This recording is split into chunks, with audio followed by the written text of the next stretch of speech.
Bienvenue sur Radio Corse International sur Télépaèse en ce mercredi 20 mai. Une très très bonne fête à tous les Bernardins. C'est votre matinale. C'est parti pour la matinale de cette journée.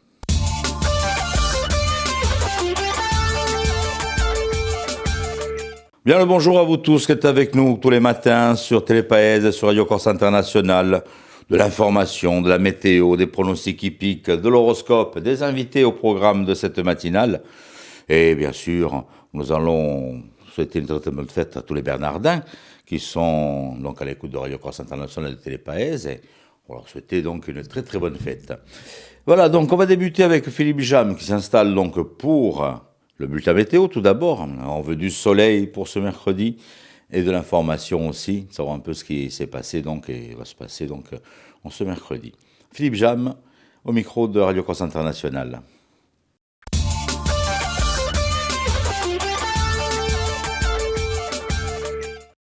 Bonjour Auguste, bonjour à toutes et bonjour à tous. Le temps sera bien ensoleillé. Aujourd'hui, toutefois, quelques nuages pourront se développer du côté du Cap Corse, la région bassaise ou encore dans l'extrême sud de l'île. Le vent sera faible en général, encore sensible au secteur ouest, au nord et au sud, dans les Bouches de Bonifacio et sur la pointe du Cap Corse. Les températures maximales se situeront entre 21 et 24 degrés près des côtes et de 15 à 20 degrés dans l'intérieur et selon l'altitude.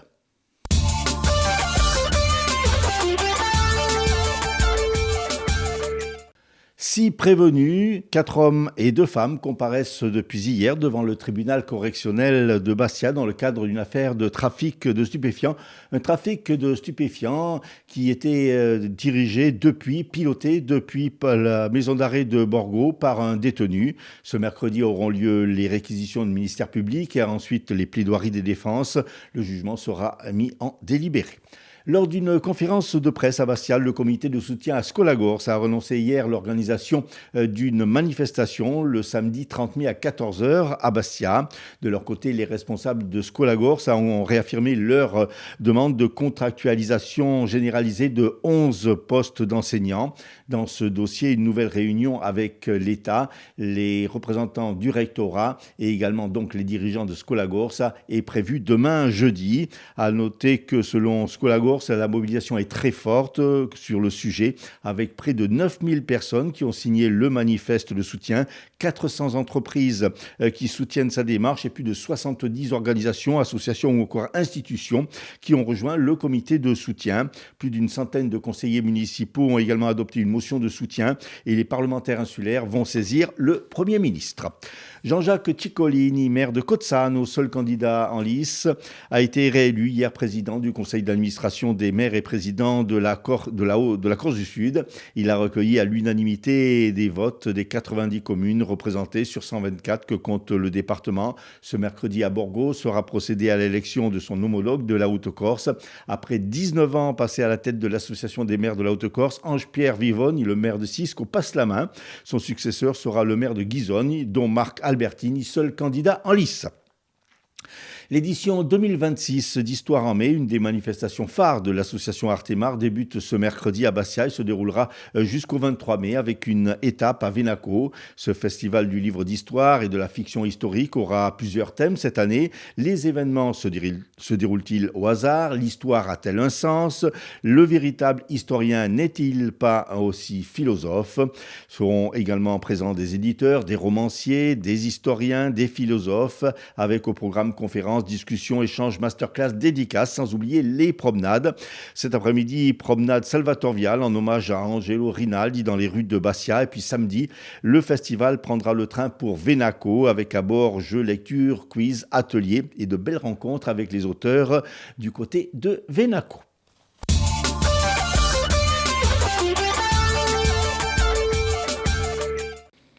Merci Philippe. Allez, on me retrouve avec l'étude d'information un peu plus tard. Au programme, nous avons aussi un invité aujourd'hui. Ce sera Roland Frias, notre confrère de RCFM, qui sera avec nous au micro d'Elisa Allari. C'est dans un petit moment. Mais auparavant, on va aller se faire un petit détour du côté de Croisé-la-Roche. On se manque de lait aux idées. Croisé-la-Roche, c'est pour les courses hippiques, les pronostics de Rémi de ce jour. Les pronostics hippiques de Rémi sur Radio Corse International. Bonjour à tous, ce mercredi dans les bons coups du jour, nous serons sur l'hippodrome du Croisé-la-Roche. On va démarrer avec le quintet, je vais mettre en tête le numéro 1, Carnacoud. Passons à la 4e course où le 5, King TJ devrait lutter pour la victoire, tout comme dans la 7e, le numéro 6, Parker. Bon jeu à tous. Merci Rémi. Et on poursuit avec l'horoscope de Paxi. C'est toujours bien de savoir ce qui va se passer donc, dans votre vie en ce jour. L'horoscope.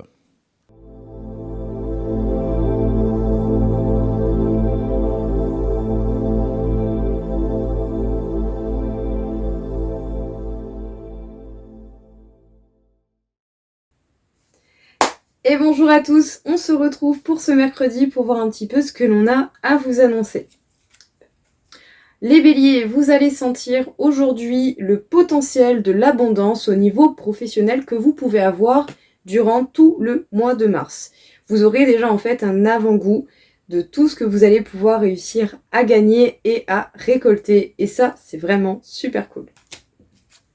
Les taureaux, vous pouvez avoir quelque chose qui bloque votre bonheur, votre bien-être et surtout votre paix. Donc, observez, prenez du recul, qu'est-ce qui est bloquant et pourquoi c'est bloqué? Qu'est-ce que vous avez à apprendre de cette situation pour pouvoir justement revivre pleinement de votre bonheur? Les Gémeaux, les relations humaines vous permettent d'évoluer, vous permettent de mieux vous comprendre et d'avoir une évolution personnelle beaucoup plus complète, beaucoup plus grande. Profitez de ces liens sociaux pour pouvoir justement continuer de vous développer et de passer des bons moments. Les cancers, vous pourriez recevoir des messages qui peuvent éveiller chez vous une sensation de jugement de la part d'autres personnes. Peut-être que vous aurez le point de vue de certaines personnes et que vous n'en aviez peut-être pas besoin ou pas envie d'entendre tout cela. N'hésitez pas à mettre vos limites. Les lions, vous allez comprendre aujourd'hui à quel point il est important de prendre du temps pour soi et à quel point il est important de cultiver sa paix personnelle, sa paix intérieure. Ça va vous paraître vraiment clair comme de l'eau de roche. Les vierges, on peut dire que vous essayez d'avancer, vous passez à l'action, vous faites tout ce qui est possible, mais peut-être que certaines rancunes du passé peuvent encore vous freiner dans votre avancée.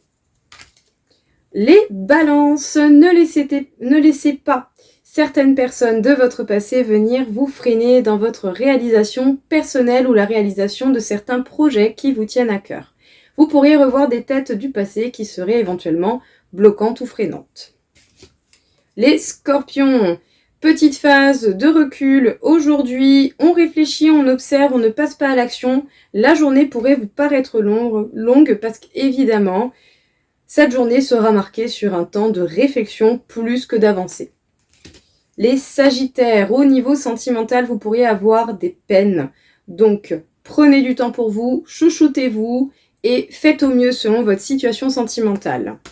Les capricornes, vous allez avoir un choix important à faire et c'est un choix qui pourrait susciter de la tristesse chez vous. Et pour le coup, c'est vrai que par moment, on n'a pas toujours les choix que l'on veut, mais on a du choix malgré tout. Les Verseaux, vous devez changer certaines choses si vous ne voulez pas continuer à perdre de l'énergie dans des combats qui ne servent à rien. Et enfin, les Poissons, c'est la fin des disputes, c'est la fin des incompréhensions entre vous et plusieurs personnes. Enfin, un peu de paix. Voilà tout le monde, je vous souhaite à tous une belle journée et je vous dis à bientôt.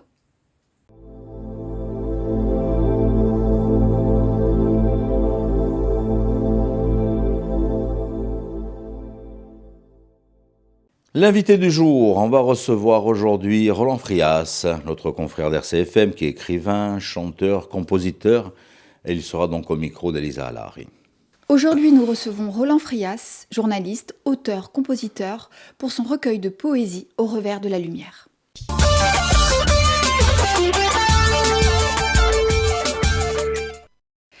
Bonjour Roland Frias. Bonjour Elisa, bonjour à tous. Vraiment ravis de vous recevoir aujourd'hui dans les studios de Radio Corse International et de Télépaès pour parler d'un recueil, votre recueil de poésie, Au revers de la lumière, qui est sorti, n'est-ce pas, aux éditions Hello Éditions.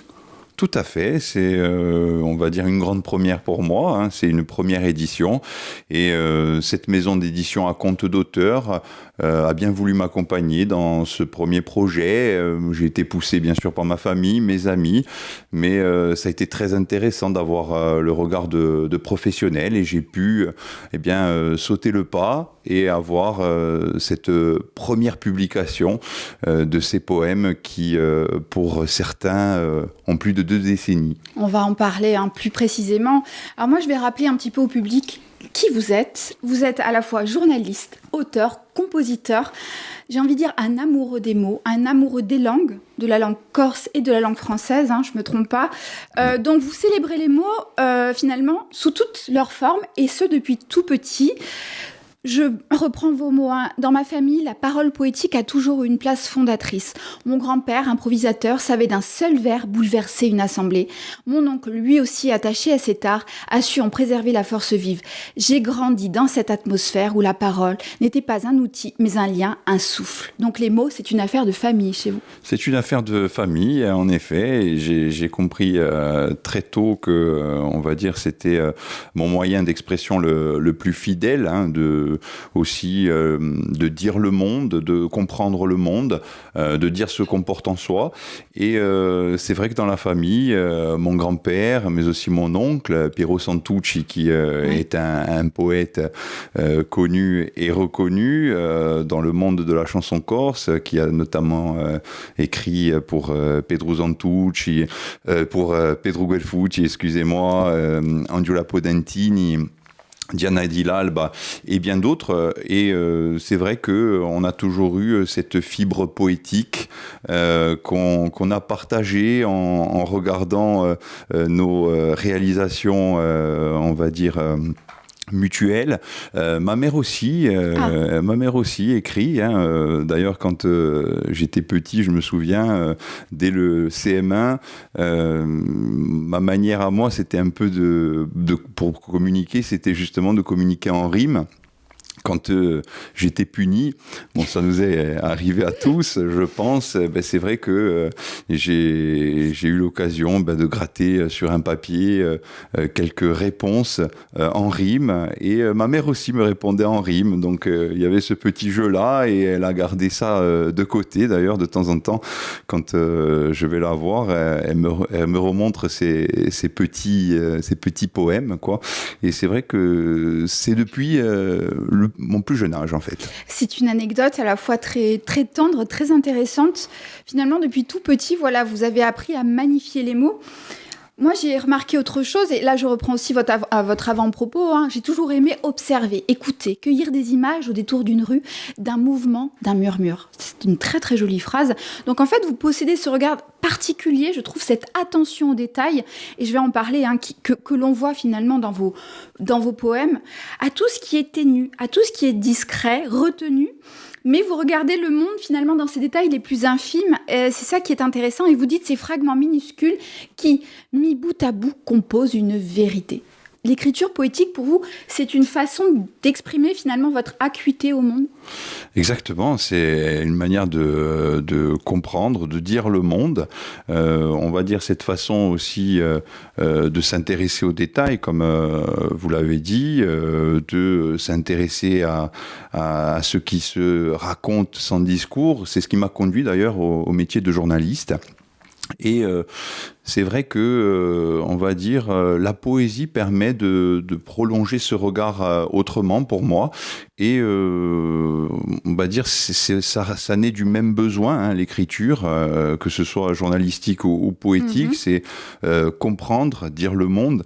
Je l'ai déjà dit, et ça c'est très important dans ma manière de voir les choses, et de les retranscrire en poésie, parce que la lumière, je pars du principe dans cet ouvrage que on la retrouve pas toujours où on l'attend, en fait, et c'est une manière de dire que même quand tout vacille, il y a quelque chose qui tient encore, quelque chose qui éclaire autrement, dans un moment qu'on croyait banal, que ça soit aussi au détour, vous l'avez dit, d'un regard, d'une rue, d'un murmure dans le pas feutré d'un passant, sous la brume, de dire que en fait, au moment où tout vacille, il y a quelque chose qui tient encore, à condition de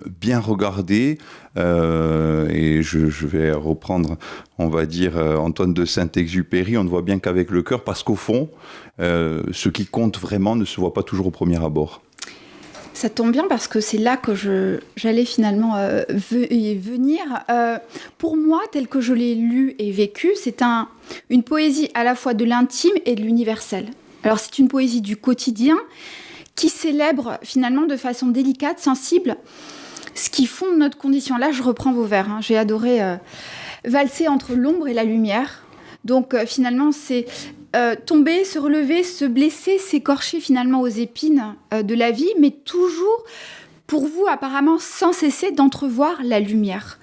J'ai relevé aussi une façon de percevoir notre société contemporaine, dites-moi si je me trompe, ces paradoxes, ces névroses. Je pense notamment au poème Mode avion qui donne à voir un peu comme un miroir assez cruel, notre dépendance au smartphone. C'est ça, Mode avion aussi. Donc il y a des petites peintures, c'est ça Exactement. Quand je parle d'ombre, c'est un peu tout ce qui est le doute, les contradictions, les silences, la chute aussi, et en fait dans tous ces moments qu'on traverse, eh bien, comme je l'ai dit, en regardant autrement, eh bien, il y a une manière de percevoir la lumière, de l'appréhender, et justement dans, on va dire, de cette lueur inattendue, de l'indicible, en fait, prendre la vie autrement aussi. Donc c'est un peu le but.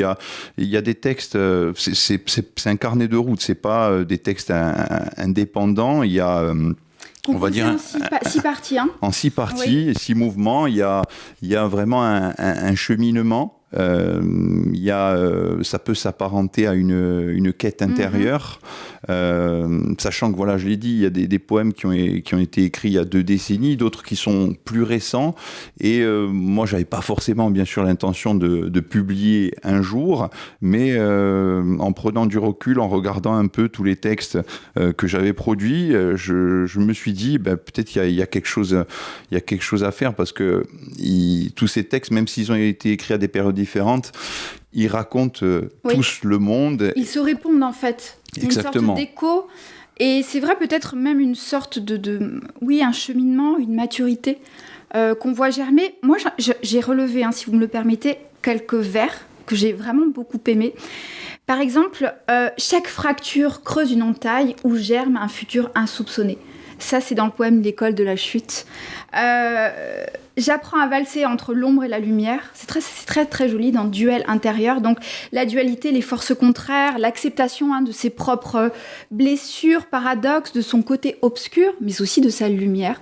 C'est ce qui finalement traverse votre recueil. J'en ai relevé d'autres. Et j'y viens parce que vous le dites aussi dans votre avant-propos. Vous travaillez beaucoup sur la métaphore, Roland. La métaphore, oui, c'est... L'arbre, l'enfant, la lumière, la tempête, c'est ça ? Exactement, c'est un territoire de jeu naturel, une manière de créer une brèche dans le réel, et c'est vraiment dans ça que je me suis épanoui, justement, en écrivant ces différents poèmes. Il y en a 43 que j'ai retenus, il y en avait un petit peu plus. Oui. J'ai procédé à une sélection, mais véritablement, oui, je me nourris des métaphores dans mon écriture, essayer de raconter quelque chose d'universel, tout en restant aussi un peu personnel, dans les manières aussi, dans certains poèmes, avec la possibilité aux gens, qui s'offre aux gens, voilà, peut-être de se reconnaître dans une de ces métaphores, dans une de ces images, ou dans un vers, et véritablement, on va dire, j'ai essayé de dire ce que j'avais au fond de moi, hein, une certaine sensibilité. Et comme je l'ai dit, c'est vrai que c'est mon moyen d'expression le plus fidèle. Et c'est vrai que c'est dans la poésie que je me sens bien, en fait, depuis toutes ces années, que ce soit en langue française, comme ici avec cette expérience au revers de la lumière, mais aussi en langue corse, avec certains poèmes que j'ai pu écrire qui ont été mis en musique, notamment dans le cadre du groupe Bogoulère, avec un album qui a été publié en 2017, Nishtuno Ugampa. Voilà, j'ai pu écrire aussi pour d'autres, Florence Luchisano, dont je salue la mémoire, Emma Pagini, les groupes Inésil ou La Liwette, il y a aussi Cortex Humus, donc j'ai écrit aussi pour les autres, et après j'ai eu cette expérience du slam avec 3 singles, le projet Sibyllin, et c'est là où vraiment j'ai pris goût en fait à adopter une certaine manière d'écrire basée sur le fait que ça peut se lire, bien sûr, mais en fait surtout je les présente comme quelque chose qui se dit, qui se déclame, voilà. Qu'on entend, une espèce de mélodie évidemment propre à la poésie. Exactement, quelque chose qui se vit à haute voix, avec une musicalité. Et c'est un peu, je dirais, des influences, notamment de Grand Corps Malade, qui a cette capacité à dire beaucoup de choses de façon très simple. Il y a Ben Mazué, il y a d'autres artistes qui me tiennent à cœur, notamment sur la scène musicale. Après, bien sûr, il y a les poètes classiques, Baudelaire, Arthur Rimbaud, Sully Prudhomme, et après, ici en Corse, bien sûr, Jacques Thiers, Jacques Fouzine, Patrizia Gattagé, Gaffrey de Poggi, mon oncle Piero Santucci aussi. Donc évidemment, je dirais, j'ai pas mal d'influences. Ces influences, vraiment, vous réussissent. Moi, j'allais presque terminer avec des vers que j'ai relevés dans un poème que j'aime beaucoup, L'or dans la rouille, où vous dénoncez finalement cette société qui tend à gommer, à cacher, à lutter contre les signes du temps, de l'usure sur les visages, les corps, les signes même des morsures et des chagrins. L'âme n'est belle que si quelque part, elle porte un relief qui s'est ému. J'ai adoré ce vers. S'accepter comme on est, tout simplement, et essayer de positiver aussi. C'est une manière de partager aussi ce point de vue. Donc oui, c'est un poème aussi que j'ai beaucoup apprécié, notamment dans ce recueil. Et il y en a un peu d'autres aussi qui portent sur la même thématique. Oui. Est-ce que vous pensez que la poésie a encore de beaux jours devant elle ? Écoutez, c'est pas forcément, je dirais, un mode d'expression qui a le vent en poupe. Après, c'est vrai que sur les réseaux sociaux, justement, ce recueil de poésie, il est né aussi de l'encouragement que j'ai reçu sur les réseaux sociaux de certains poèmes que j'ai justement partagés, notamment sur Facebook. D'ailleurs, certains, on les retrouve ici dans cet ouvrage. Et évidemment, je trouve que c'est peut-être une manière de donner un nouveau souffle. Après, il y a aussi des artistes que j'ai cités précédemment qui redonnent un peu de sens justement à la poésie avec à travers le slam. À travers le slam, cette structure qui est appréciée par les jeunes générations, qui est particulière, voilà, et qui est appréciée par les jeunes générations avec des mots simples, jamais simplistes. Essayer, de dire les choses universelles. Très bien. Moi, j'ai repéré quelques comptes Instagram, justement, et je pense qu'il y a quand même un espoir, parce que je crois qu'il y a parmi même les jeunes générations encore des amoureux des mots, et qui attendent des gens comme vous, qui soient capables à la fois de traduire le réel et finalement de le magnifier, qu'il soit sombre ou qu'il soit lumineux. Merci Roland Frias pour cette interview, mais avant de finir, il faut absolument que je délivre 2 dates importantes à nos auditeurs, à nos téléspectateurs. Vous dédicacez votre ouvrage le 30 mai à la FNAC de Fouriane, n'est-ce pas ? Et le 6 et 7 juin, vous êtes à Marseille pour le Salon du Livre Corse, à l'invitation de l'Association des éditeurs corses et de la Maison de la Corse. Bravo. Tout à fait, Donc, merci. C'est du deux premières expériences où je vais confronter un peu cet ouvrage au public. Donc j'ai hâte d'y être et j'ai hâte de partager ces moments-là et de faire entendre un peu cette poésie et les différents thèmes que j'ai voulu mettre en exergue dans cet ouvrage. Merci beaucoup. Je termine par une phrase. On n'arrive pas à définir la poésie, mais on la reconnaît quand on la rencontre. C'est une phrase de Jean Lancelme, qui était un poète français.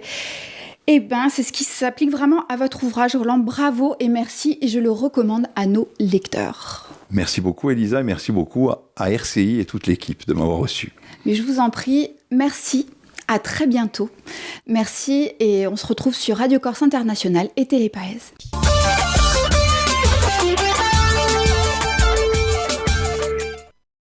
Voilà, merci à Roland et à Elisa. Donc, émission que vous pouvez retrouver en podcast sur notre site de Radio Corse International. On se refait un petit point sur les titres de l'information avec Philippe Jam. 4 hommes et 2 femmes comparaissent depuis hier devant le tribunal correctionnel de Bastia dans le cadre d'une affaire de trafic de stupéfiants. Avant une réunion avec les représentants de l'État, demain, le comité de soutien de Scolagors a annoncé hier l'organisation d'une manifestation le samedi 30 mai à 14h à Bastia. Jean-Jacques Ticcolini, maire de Cozzano, réélu président du conseil d'administration de l'association des maires de Corse du Sud, ce mercredi en Haute-Corse, dont Marc Albertini devrait succéder à Ange-Pierre Vivoni à la présidence de la Haute-Corse.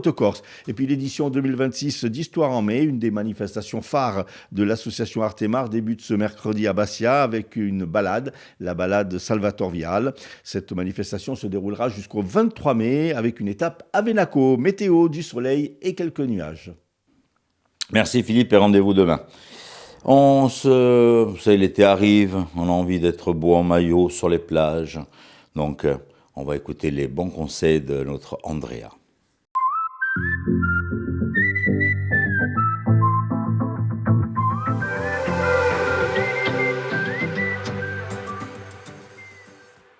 Bonjour à tous. À l'approche de l'été, on a tendance à parler de préparer sa peau face aux grandes expositions au soleil. Aujourd'hui, il faut savoir que ça ne concerne pas seulement les soins, mais c'est une approche globale qui va être dans la nutrition, dans l'hydratation, dans le sommeil et dans la santé cutanée. L'été, c'est une véritable adaptation pour l'organisme. On va avoir une beaucoup plus d'exposition au soleil, donc beaucoup plus d'UV, qui peut être principalement un stress oxydant pour la peau, et ce qui peut répondre à une production un peu plus importante de radicaux libres, qui peut affecter le collagène et l'élasticité de la peau. Résultat, on a souvent de la déshydratation, de la perte d'éclat, un teint qui va être beaucoup plus terne et parfois même inflammé. L'objectif, c'est vraiment, avant l'été, de renforcer le système immunitaire. Alors, renforcer le système immunitaire, on en a déjà parlé cet hiver par rapport à justement tout ce qui était immunité face aux maladies, aux grippes, on était plus susceptibles. Ici, on va plus parler de nutriments qui vont être protecteurs pour la peau, protecteurs pour l'organisme, pour nous permettre justement de bien nous exposer au soleil et de ne pas créer d'impact justement au niveau de notre peau et de notre barrière cutanée. Le plus important, on l'entend très souvent, c'est les caroténoïdes. Les caroténoïdes, ce sont des antioxydants. Ça va être notamment le bêta-carotène. C'est la vitamine A. La vitamine A, elle permet le renouvellement cellulaire et d'activer la santé justement des radicaux libres, de lutter justement contre les radicaux libres. On le retrouve principalement dans les aliments qui vont être orange et rouge. Donc on va avoir par exemple l'orange, on va avoir les patates douces, l'abricot, le melon ou par exemple la tomate qui est riche en lycopène, qui est également un antioxydant. Il faut savoir qu'une alimentation qui va être riche en caroténoïdes peut contribuer justement à améliorer l'éclat de la peau, le teint et renforcer ce qu'on appelle la photoprotection naturelle de la peau. Mais bien évidemment, jamais sans crème solaire. L'idée, ça va être de composer une sorte d'assiette vraiment très intéressante pour avoir une assemblée de nutriments qui vont être justement bénéfiques pour la peau. Donc on va avoir par exemple du saumon grillé qui va être riche en oméga 3, une purée de patates douces qui va être riche en antioxydants, quelques tomates cerises, donc riches en bêta-carotène et en caroténoïdes, et par exemple de la salade verte avec un peu d'huile d'olive, car l'huile d'olive est riche en vitamine E, qui elle aussi permet la fluidité membranaire et de protéger, qui a des propriétés antioxydantes. Les oméga 3 jouent un rôle très important. que ça soit tout au long justement de notre alimentation, du cycle des saisons. On va avoir principalement pour la bonne et simple raison qui sont des propriétés antioxydantes qui protègent justement les cellules à se protéger contre des toxines, que ce soit les toxines d'hiver ou encore de l'exposition d'été. Rien ne vaut surtout l'hydratation. L'hydratation est l'élément le plus important pour notre été, puisque nous sommes composés une majorité d'eau dans notre corps, mais aussi notre barrière cutanée qui va justement, on va être face à des pertes un peu plus importantes en eau, face à la transpiration et aux fortes chaleurs, ce qui peut amener justement vers une peau qui va être beaucoup plus terne et beaucoup plus sèche. Il y a des aliments aussi qui jouent pour contribuer à améliorer l'hydratation. On va avoir par exemple le concombre, qui est très connu pour ça, la pastèque ou encore les fraises, le melon. Donc rien ne vaut d'aromatiser son eau justement au quotidien, comme l'eau de coco qui est très connue pour sa richesse en minéraux, qui est à consommer assez régulièrement, principalement en été. On recommande toujours un bon apport en protéines. Pourquoi ? Pour l'élasticité et le collagène. Le collagène, justement, permet d'améliorer la tonicité de la peau, ce qui va justement lui faire face à l'exposition au soleil. Donc, on retrouve bien évidemment dans la volaille, dans les viandes, dans les œufs et dans les légumineuses ou les protéines végétales, comme par exemple le tofu. La vitamine C, qui est un grand incontournable, lui aussi n'est pas à négliger dans les fruits et les légumes. Donc, l'objectif est d'avoir un assemblement dans votre assiette d'oméga 3, de caroténoïdes, de vitamine E, de très bons protéines, de très bons glucides. Faire attention à l'apport justement en sucre et en produits transformés qui, eux, peuvent abîmer votre barrière. Bien évidemment, l'activité physique n'est pas à négliger. L'exposition au soleil est tout aussi importante, bien qu'elle doit être tempérée selon les degrés de température et les heures, ce qui est très important aussi pour notre peau, car l'exposition permet justement la synthèse de la vitamine D, mais doit être tempérée face aux fortes températures, surtout justement entre midi et 2. Et bien évidemment, les crèmes doivent être prises avec attention, puisqu'il y a beaucoup de composés qui peuvent être toxiques. Donc, bien faire attention aussi à la composée des crèmes. Vous avez aujourd'hui tous les ingrédients pour justement préparer votre peau pour l'été, avoir un teint justement éclatant. Et je vous souhaite un très bon été. À bientôt.